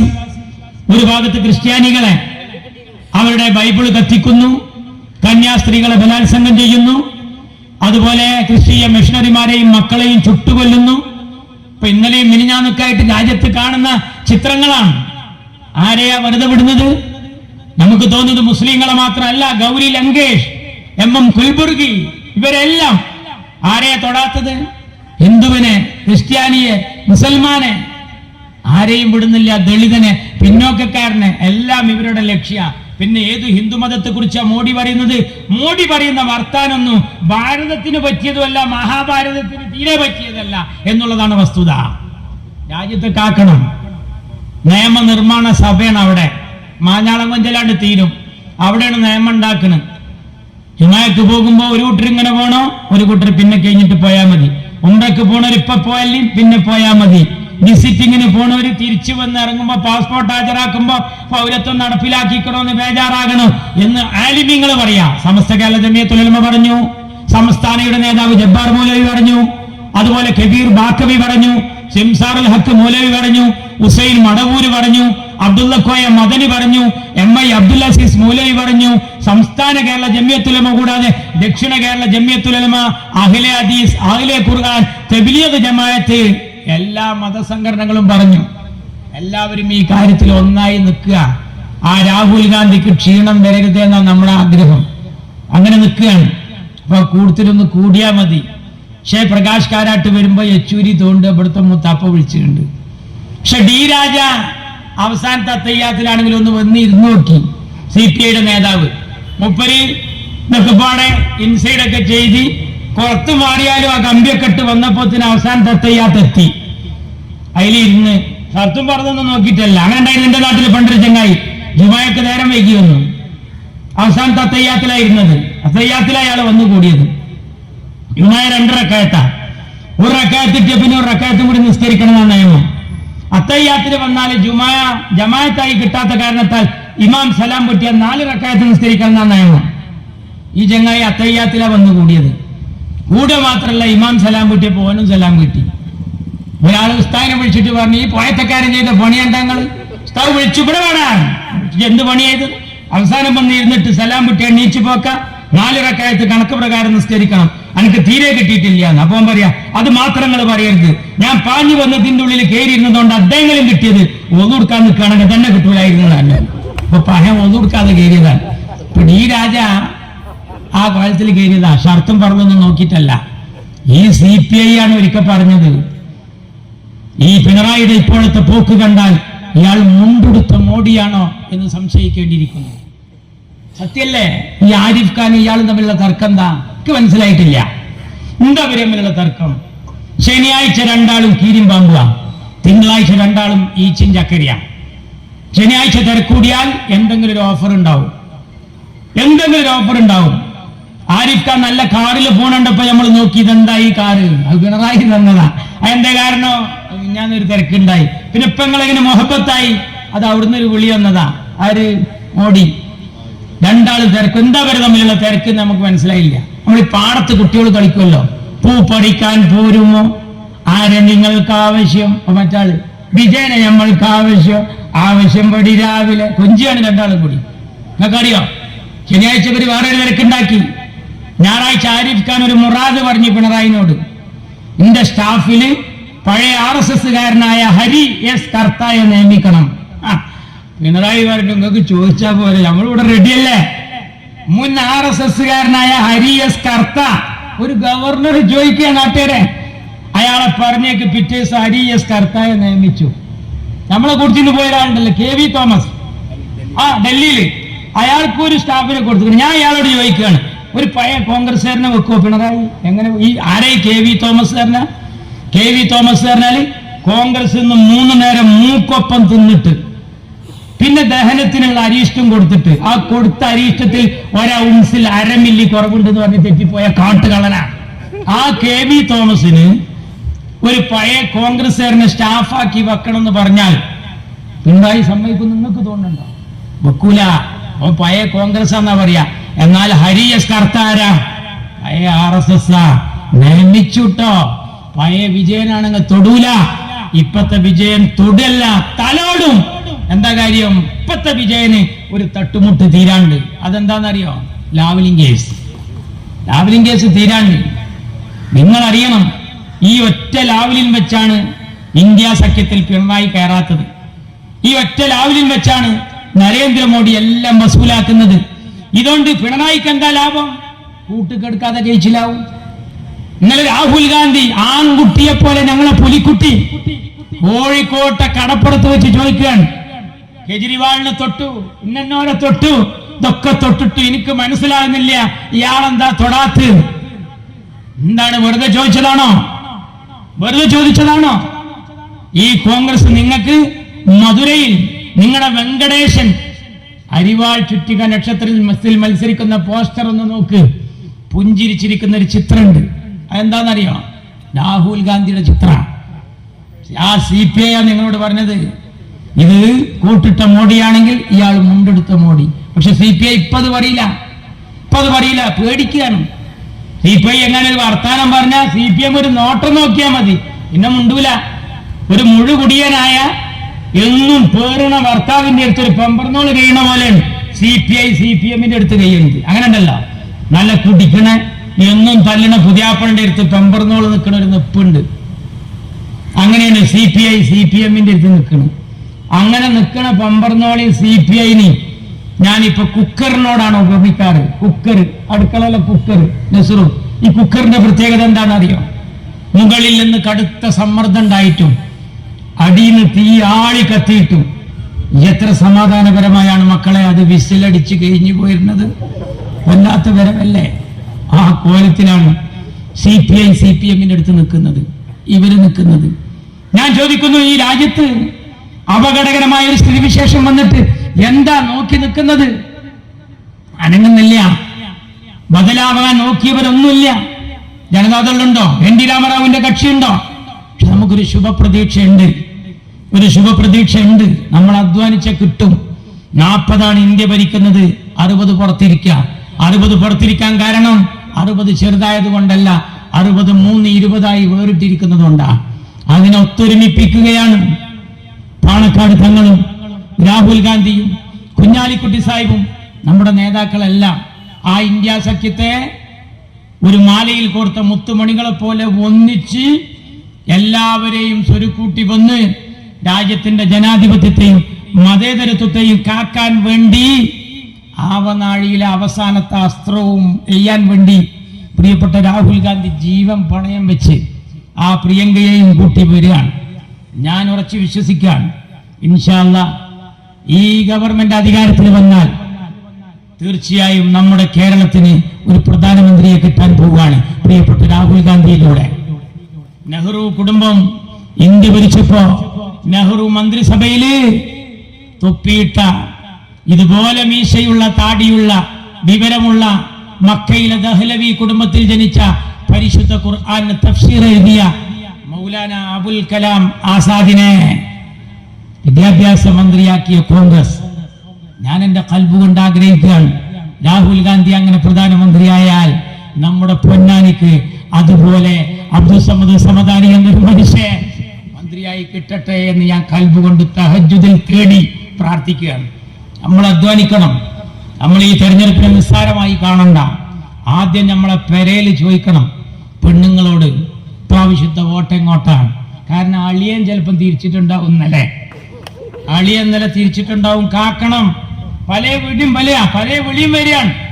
എന്റെ പെങ്ങളെടുത്ത് ഇപ്പൊ അടുത്തൊരു ചെക്കൻ വന്ന്, അവിടെ ചെലവിന് എന്തെങ്കിലും വെക്കനാണ്. അറിഞ്ഞേക്കിന്റെ പെമ്പറന്നോൾ എന്റെ പെങ്ങൾ എന്നെ വിളിച്ച്, ഞാൻ അവനെ വിളിച്ച്, ഇന്ത്യ വന്ന് സമദാനെ തോൽപ്പിക്കാൻ പറയാൻ വന്നാൽ എന്താ സമദാനെ തോൽക്കേണ്ട കാര്യം എന്താണ്? പ്രത്യേകിച്ചൊന്നുമില്ല. അവനാന്റെ വലിപ്പം കാണിക്കാനുള്ള തെരഞ്ഞെടുപ്പാണത്ര. പൊന്നുമക്കളെ, ഇത് അവനാന്റെ വലിപ്പം കാണിക്കാനുള്ള തെരഞ്ഞെടുപ്പല്ല, ഇന്ത്യയെ കാക്കാനുള്ള തെരഞ്ഞെടുപ്പാണ്. ഗൗരവത്തിൽ മനസ്സിലാക്കണം. പടച്ച റബ്ബും നമ്മളും മാത്രം അറിയുന്ന ഏർപ്പാടാണ് വോട്ട്. അവിടെ ഒരു പെട്ടി കൊണ്ടുവന്ന് വെക്കും, അവിടെ നമ്മളെ വിരൽ കൊണ്ട് അമർത്തും, കീ എന്നുള്ളൊരു സൗണ്ട് കേൾക്കും. ഈ ചെങ്ങായിന്റെ ഇറങ്ങും, നമ്മളാണ്ട് കയറും. ഇതിന്റെ പേരാണ് വോട്ട്, ഇതിന്റെ പേരാണ് ജനാധിപത്യം. 1 ഏക്കർ ഭൂമിയോ 1 കോടി ഉറുപ്പിക ആരോടും ചോദിക്കുന്നില്ല. ഈ വിരലത്ത് മഷി പുരട്ടിയിട്ട് ഒരു വോട്ട് മാത്രമാണ് ചോദിക്കുന്നത്. പാളി പോകണ്ട, ഖേദിക്കണ്ട. നമ്മള് നമ്മുടെ സുചിന്തിതമായ നിലപാട് അങ്ങനെ വിനിയോഗിക്കണം. പറവണ്ണ മുഹിയുദ്ദീൻ കുട്ടി മുസ്ലിയാരെ പോലെ വോട്ടിന്റെ അന്ന് സുബഹി നിസ്കാരം കഴിഞ്ഞാൽ പറവണ്ണ ഉസ്താദ് മാളുവോ കുഞ്ഞുമ്മോ ഉമ്മോ എല്ലാരും വാ, ഒരു വർത്താനം പറയാണ്ട്. മക്കളെ, എന്നാണ് വോട്ടിന്റെ ദിവസം? എന്നാണ് വോട്ടിന്റെ ദിവസം? നിന്റെ കുട്ടിയോട് മറുത്തൊന്നും ചെയ്യാൻ പാടില്ല. നിങ്ങളെ കുടുംബം മറ്റുള്ളവർക്ക് എവിടെങ്കിലും ഉണ്ടെങ്കിൽ പാണക്കാട്ടെ കുട്ടിയോട് പറഞ്ഞു കൊടുത്തേക്ക് വോട്ട് ചെയ്യാൻ വേണ്ടിയിട്ട് ശ്രമിക്കണം. അതാ ഇന്നലെ നാളെ പ്രിയപ്പെട്ട സ്വാദിക്കലി തങ്ങളെ കൂടെ രാവിലെ കുന്നംകുളത്ത് രമ്യ ഹരിദാസിന് വേണ്ടി ഈ വിനീതനും പോവുകയാണ്, ഓടുകയാണ്. രാപ്പകൽ ഭേദമന്യേ ഈ റമദാനിൽ പോലും നമ്മുടെ പാണക്കാട് തങ്ങന്മാർ, നമ്മുടെ നേതാക്കൾ, ഇന്ന് പ്രിയപ്പെട്ട അത്തിപ്പറ്റ ഉസ്താദിന്റെ മകൻ നമ്മോടതാ പറയുന്നു. എന്താ കാര്യം? സുചിന്തിതമായി ചിന്തിച്ച് വോട്ട് ഉപയോഗപ്പെടുത്തണം, നമ്മൾ പാഴാക്കരുത്. ഫിത്തന ഫസാദ് പറഞ്ഞു വരുന്നവരെ നമ്മൾ ഒരിക്കലും തന്നെ 4 അയലത്തേക്ക് അടുപ്പിക്കരുത്. ഇത് നമ്മുടെ മാനം കാക്കാനുള്ളതാണ്, ഇത് നമ്മുടെ ഇസ്സത്ത് കാക്കാനുള്ളതാണ്, ഇത് പള്ളി കാക്കാനും നമ്മുടെ സംസ്കൃതിയെ കാക്കാനും രാജ്യത്തിന്റെ മതസൗഹാർദ്ദം കാക്കാനുമാണ്. മറ്റുള്ളതിനൊന്നിനും നാം ഒരിക്കലും മുഖം കൊടുക്കാൻ പാടില്ല. കാരണം എന്താ? ഫിത്തന നടത്തിയാൽ, ഫസാദ് ഉണ്ടാക്കിയാൽ അന്നത്തെ ദിവസാണ്ട് കഴിയും. പിന്നെ ഖേദിച്ചിട്ട് കാര്യമില്ല. പാദസാം നിജയം വാർന്നൊലിഞ്ഞിടവു സേതു ബന്ധനാം ഉദ്യോഗമെന്തടോ. വെള്ളം മുഴുവൻ വാർന്നു പോയ ശേഷം പിന്നെ ചിറകെട്ടാൻ ശ്രമിച്ചിട്ട് കാര്യം ഉണ്ടാവില്ല. മറ്റു കാര്യത്തിലേക്കൊന്നും ഞാൻ കിടക്കുന്നില്ല. ഇതൊക്കെ നമ്മുടെ നിലനിൽപ്പിന്റെ വിഷയമാണ്. ഇതൊക്കെ നമ്മുടെ നിലനിൽപ്പിന്റെ വിഷയമാണ്, എല്ലാവരും വിഷയമാണ്. ആരുടെയും തറവാടിന്റെ മഹത്വം പറയാനും കുടുംബ പോരിഷ പറയാനും അവനാന്റെ വലിപ്പം കാണിക്കാനുള്ള തെരഞ്ഞെടുപ്പല്ല, നമ്മളെ മൊത്തത്തിൽ കാക്കാനുള്ള തെരഞ്ഞെടുപ്പാണ്. എല്ലാവരും എല്ലാം മറന്നൊന്നിച്ചുകൊണ്ട് ഒരു കൈയായി, ഒരു മെയ്യായി, ഒരു രാഗമായി, ഒരു താളമായി നിന്ന് പ്രവർത്തിക്കാൻ സാധിക്കണം. അങ്ങനെ പ്രവർത്തിച്ചാൽ അത്ഭുതം വിളയിക്കാൻ സാധിക്കും. 272 ആളെ എണ്ണുമ്പോൾ നമുക്ക് തികച്ച് കിട്ടണം. അതിനുവേണ്ടി നിങ്ങളൊക്കെ അധ്വാനിക്കണം, തഹജ്ജുദ് നിസ്കരിച്ച് തേടണം. പ്രാർത്ഥിച്ചും പ്രയത്നിച്ചും ഇന്ത്യ മഹാരാജ്യത്ത് ഒരു ഗവൺമെന്റ് അധികാരത്തിൽ വരണമെങ്കിൽ അത് ഇന്ത്യൻ നാഷണൽ കോൺഗ്രസിന്റെ നേതൃത്വത്തിലുള്ള ഒരു ഗവൺമെന്റിനായിരിക്കണം. തോന്നുമ്പോഴൊക്കെ പിന്തുണ പിൻവലിക്കാൻ പറ്റുന്നവര് ഈ കൂട്ടത്തിൽ വന്നാൽ നൂഹ് നബിയുടെ കപ്പലിൽ ഇബ്ലീസ് കയറിയതുപോലെ അവര് ദ്വാരമുണ്ടാക്കും. വിശ്വസിക്കാൻ കൊള്ളാവുന്നവരെ നമ്മൾ കൂട്ടിയണക്കണം, അവരെല്ലാം ഒറ്റക്കെട്ടാകണം. അങ്ങനെ നമ്മുടെ നാട്ടിലെ സുന്നിയെയും മുജാഹിദിനെയും ജമാഅത്തിനെയും എല്ലാ വിഭാഗക്കാരെയും ഹിന്ദുവിനെയും മുസൽമാനെയും ക്ഷേത്രത്തെയും പള്ളിയെയും ചർച്ചിനെയും നമ്മുടെ എല്ലാ ചിന്താഗതിക്കാരെയും കാത്തു സൂക്ഷിക്കാനുള്ള ഒരു നല്ല സുവർണ അവസരം ഒരുക്കാൻ നമ്മുടെ പ്രിയങ്കരനായ സാരഥി, നമുക്കേറെ പ്രിയപ്പെട്ട ഇന്ത്യയുടെ പാർലമെന്റിൽ എല്ലാവർക്കും തിരിയുന്ന ഭാഷയിൽ എല്ലാവരോടും സംസാരിക്കാൻ പറ്റിയ മികവുറ്റ നമ്മുടെ അബ്ദുസ്സമദ് സമദാനിയുടെ ഭൂരിപക്ഷം ബനാത്തുവാലക്കും ET മുഹമ്മദ് ബഷീറിനും കിട്ടിയതിനേക്കാളുള്ള നല്ല ഭൂരിപക്ഷത്തിൽ നൽകാനുള്ള നിമിത്തമാകട്ടെ ആലത്തൂരിലെ ഈ ചടങ്ങ് എന്നാശിച്ചുകൊണ്ട് ഞാൻ അവസാനിപ്പിക്കുന്നു. നന്ദി. ജയ് ഹിന്ദ്, ജയ് UDF.